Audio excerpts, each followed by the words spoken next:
कभी करती हैं मुलाकातें, कभी करती हैं मुलाकातें, कभी यादों में बरसातें, किताबें करती हैं बातें, किताबें करती हैं बातें।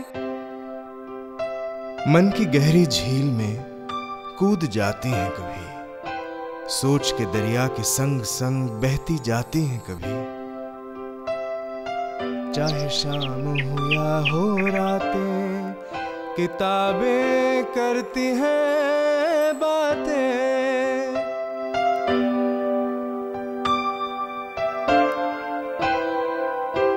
Hello and welcome to our program. On our show today, science writer Pallav Bagla. Pallav, welcome to our program. Thank you. Your book, Reaching for the Stars, traces the journey of Mangalyaan into the orbit of the red planet Mars. Why this fascination for space in your life, firstly, and why is this journey so special? See, the fascination for space in my life began very early. When I was a boy of 7 or 8 years, my mother held my hand and took me to show me the moon rocks. Okay. Remember, 69 the moon rocks came. Right. Around 70 they came to Kanpur where I was born, and my mother took me to see those moon rocks.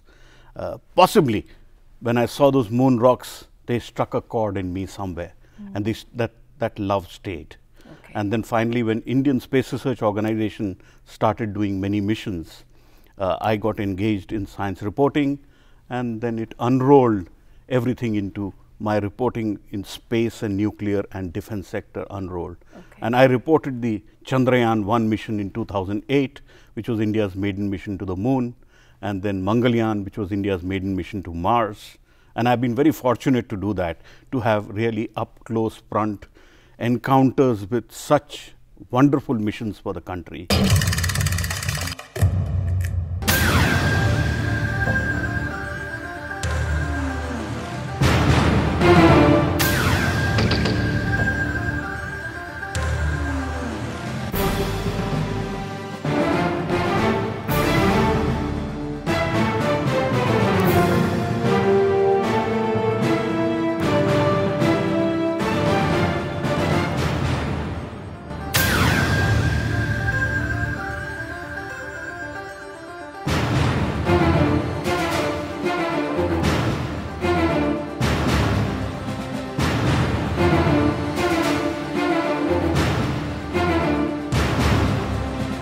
Space is really the last frontier. People really don't know. We know so much about Earth, but we really don't know beyond Earth what is universe, what is the solar system. Almost 98–99% of the universe is unknown. Right. So there is an innate desire in people to understand what is that unknown. Right. And one of the unknowns is space, and people want to, there's a fascination for space. Right. And also, I think somewhere the unknown will help us to know ourselves better, and that's the connect. That is absolutely right. Because why do we want to know about moon and Mars and beyond? Because at some point the Earth was very similar. So if you are able to understand the geology of the moon and the geology of Mars, then we would try and understand how Earth was 4–4.5 billion years ago. Okay. So it's really a try and understand how we are and how we evolved on planet Earth. True. So it's really an effort to understand ourselves. So you've been privy to some wonderful behind the scenes activity, and this journey, the Mangalyaan's journey, has been really, really special for you. Tell us a bit about the process of writing this book. Books are very intense things. I am a journalist. I reported about Mangalyaan for my television network, and I had very close encounters about it. And then it so happened that I got literally a blind call from my publisher Bloomsbury one evening saying, "Can you write a book on Mars?" I didn't have a clue what Bloomsbury was. Okay. And same evening we sat down on dinner table, and I was telling my family, I got a call from somebody from Bloomsbury saying, "You write a book on Mars." My daughter, who's now a chef, she jumped up and said, "Dad, they are the people who did the Harry Potter series. You don't know that? I said, sorry, I don't know. But then from there it became a journey which started almost a year ago and culminated in this book, which is a fascinating book which has just emerged in the market called Reaching for the Stars. Right. A lovely cover, but the entire journey was traced from inside the Indian Space Research Organization. ISRO is very secretive about its work, because any high technology work, there are only 6 countries which have end-to-end capabilities in space to make rockets and make satellites, and these are highly guarded technologies. So not many people are allowed in, but I was given access up close and personal to the making of the Mars orbiter mission of Mangalyaan. In fact, such close was my access that I smelt and felt the satellite, and the satellite carries my fingerprint on it. Outside ISRO, I am probably the only one whose fingerprints are on the Mars orbiter mission of Mangalyaan, which is currently orbiting Mars. Right. So ISRO used to say, if the mission fails, then we'll blame it on you that your fingerprints are on it, so it failed. But if it succeeds, it's India's mission, which is true. It is really an Indian mission. Right. India is the leader. India made the satellite. India showed the world how to do a cheap satellite, and India has really done a marvelous job of it. So this has been a landmark, this mission, in many areas for India, and I think somewhere for the world to say, okay, we can't ignore you anymore. So tell us a bit about those special things. The world woke up to the fact that India is undertaking a mission to Mars only sometime late 2013, when India announced its plans of launching a mission in November 2013. Earlier that year, I had visited America and visited NASA. I had interviewed the chief of NASA and visited the Smithsonian institutions and other institutions. And most of the Martian scientists, people who work on Mars, are called Martian scientists. They are not Martians, but they are called Martian scientists. They were completely unaware that India was undertaking a mission to Mars.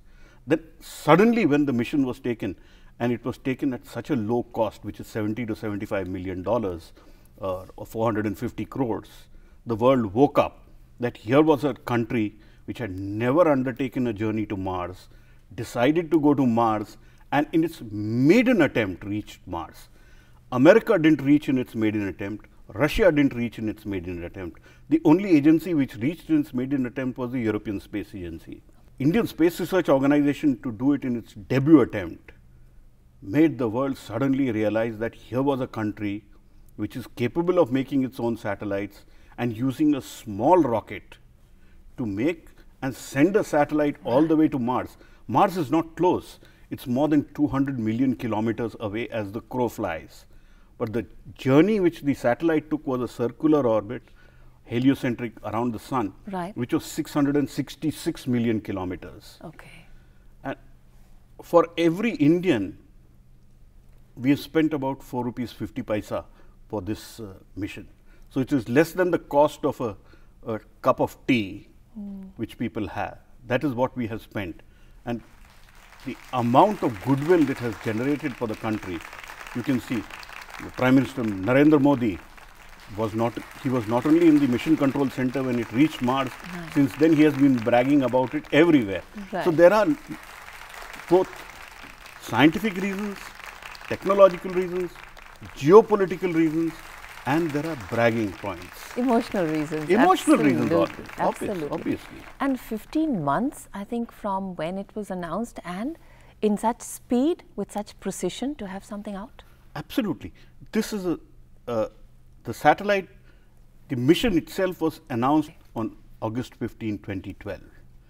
From 2012, Independence Day, to launch on November 5, 2013, in 15 months, the Indian Space Research Organization got ready an interplanetary probe, which in itself is a global landmark. America had a mission to Mars called MAVEN, which is currently orbiting Mars, and it reached 2 days before India's mission. That was made over a period of 10 years. That's what normally it takes for interplanetary probes to be gotten ready. Okay. India made it in less than 2 years. Amazing. When it suddenly told the world that you don't need to have long-term planning like you do on making missions. Some people call it jugaad. I would not, I hesitate to call it jugaad. This is really frugal engineering. Right. It truly frugal engineering which India has mastered to make the satellite and got it ready. So it was really a 100-meter dash by India to make it ready in 15 months. And then the journey to Mars, since the planet is so far away, takes 10 months. Okay. It was launched on November 5th, 2013, but it reached Mars only on September 24th, 2014, this year. And it was a 10-month. And the delicate positioning of it so that it got the orbit, you know, that was also a very critical time. Everything is moving.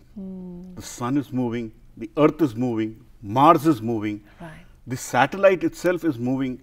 It has to reach right at the correct time to be caught in the orbit of Mars. Okay. And they had such a precise orbit, the Indian Space Research Organization got that precise orbit. They were mighty thrilled. I have covered many missions for the Indian Space Research Organization. Right.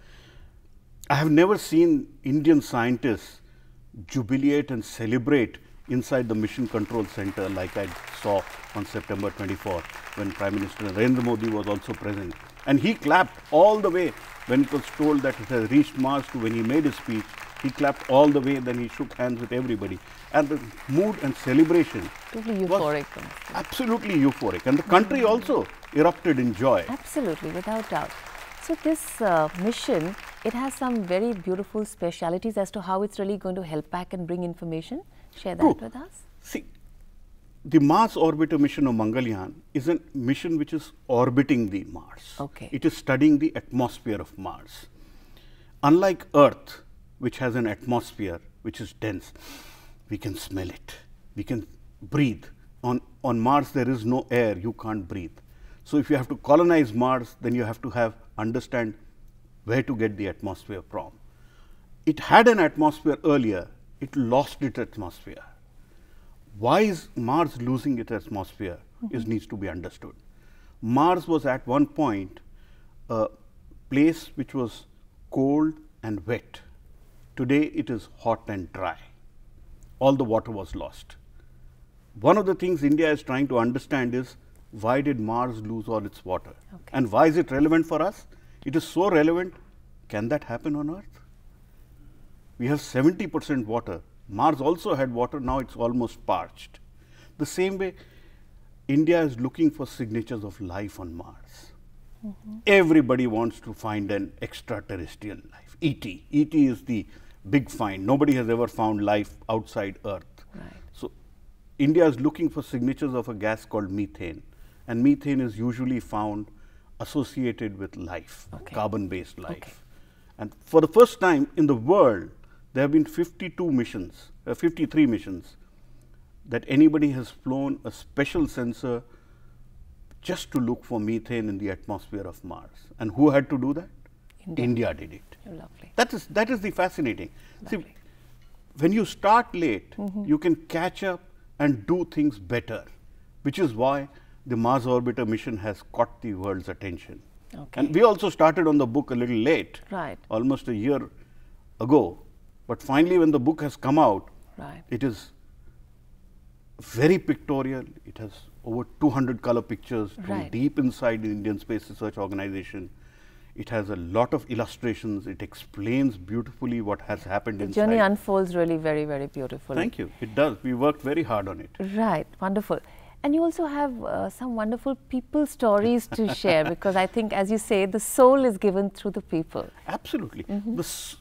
Technology is one thing. I love the people, the men and women behind it. And there are many women also, let me tell you. Let me start with the women's stories. Okay.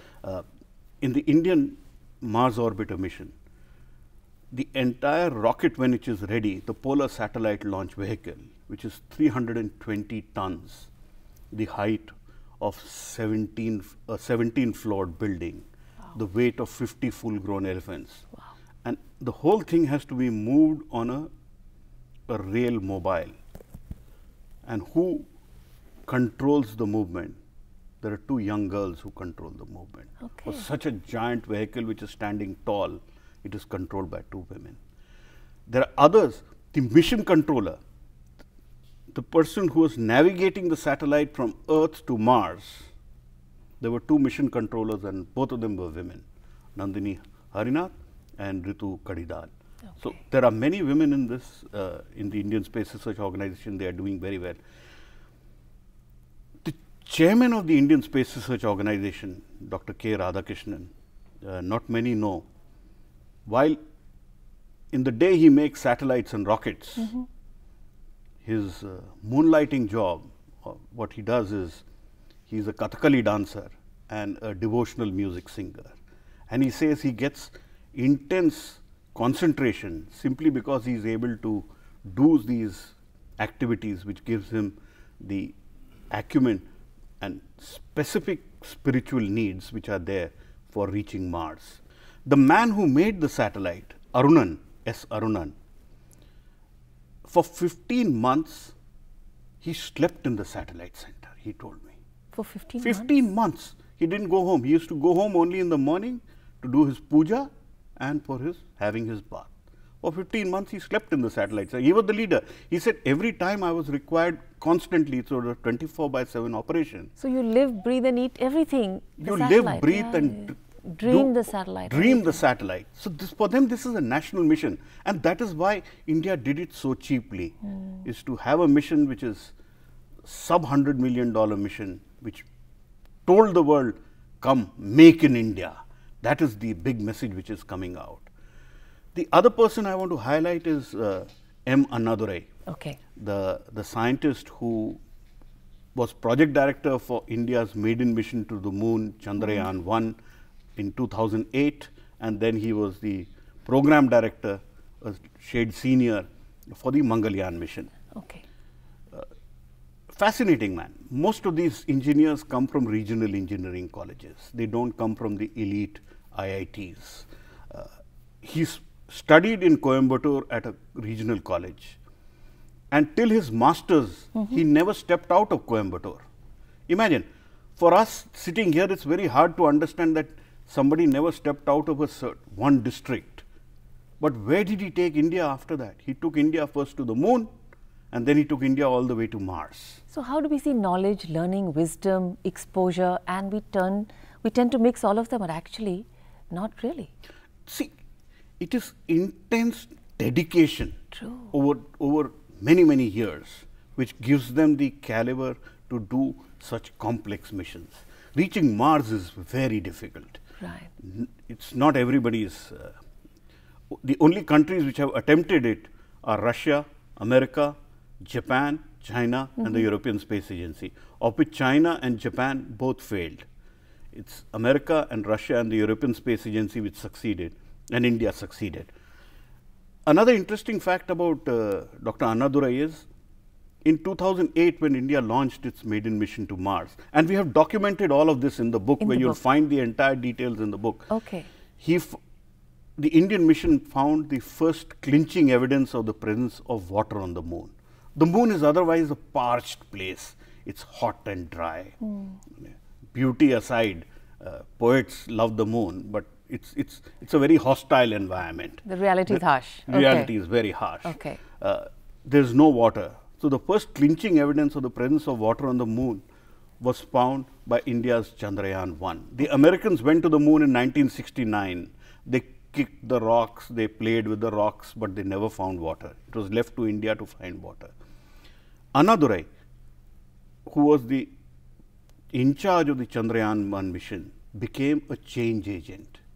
And interestingly, in his home village, Kodavadi, they found water, copious amounts of supply of water only in 2013. So he found first water on the moon, and then he found water in his own village. Amazing. This is truly India, where you have all kinds of diversity, and the end-to-end spectrum and pendulum swings all the way. And the diversity and the connection and the linkages. And I think the most beautiful part about reaching for the stars is somewhere this book wants us to reach for something beyond, because it's not only, you're not only tracing a journey, you're helping each reader journey somewhere deep within. But it's really brilliant. Thank you so much for sharing so much about the book. Wish you all the best, great success, and may you always reach for the stars. Thank you. Pleasure speaking to you. Thank you, Bala.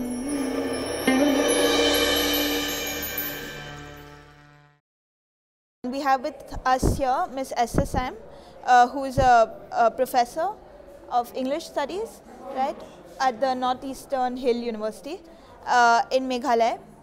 And the university is right outside Shillong, isn't it? She writes about Khasi folk myths. Could you expand a little bit on what you write about and why you write it? Well, I try to do a reading of Khasi folk myths, and I try to do a reading of Khasi legends. And the reading that I do is also reinterpretation of something that has been handed down to us by word of mouth. So what I am trying to do, especially when I began my first volume, is if you look at the title of the volume itself, it's called Oral Scriptings. I try to write down in a different medium something that has come down to us by word of mouth. And so I begin with the story of the lost script.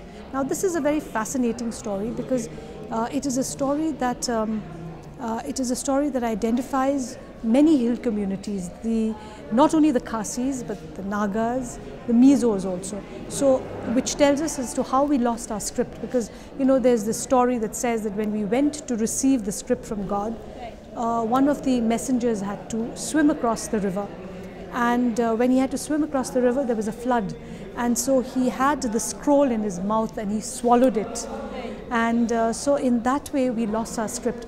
Now amongst the Mizos, the dog ate up the script, and so that's how many. So every community adapts it, but I think it's interesting.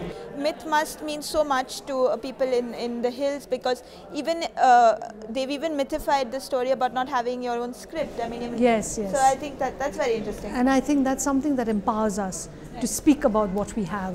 And that's what I've tried to do. I've tried to write down legends and myths about Serla Palang, about the waterfall, because these, I feel, have very contemporary references. Well, could you tell us a little bit about the waterfall, for example? What is well, the waterfall is something, is a tourist spot, but it talks about this woman who was married to, and her husband died.